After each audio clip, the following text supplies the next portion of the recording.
Toute l'actualité à temps réel, sur Référence TV. Référence TV, la chaîne de l'innovation. dañoo amoon mag boo xam ne day suñu xaritu taawu baay man ak Cheikh mais mag boobu bu ñu jege woon lool di Thione Seck yàlla jële ko fi sànq bi may ñëwee gaare fii ci biti soxnaam jaga it wàcc liggéey tey ñu koy jaal Sénégal yëpp Thione Seck moom bu ko xam nga Lat Fatim Dione suñu mag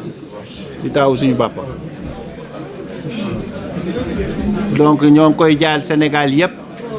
di ko jaal Waali di ko jaalit Bougane di goro ca kër ga di ko jaal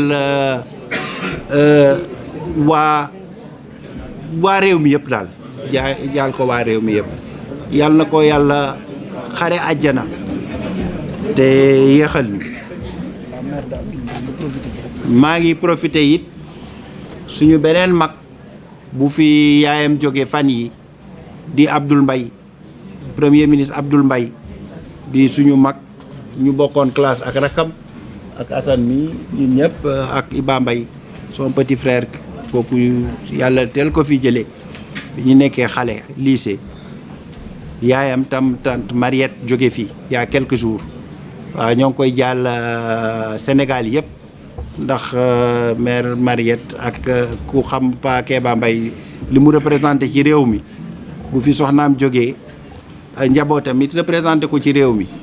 ñun ñëpp dina metti ñëpp di ñu koy jaal ñëpp allahumma salli ala sayyidina muhammadin wa ala alihi wa sahbihi wa sallim. Toute l'actualité à temps réel, sur Référence TV. Référence TV, la chaîne de l'innovation.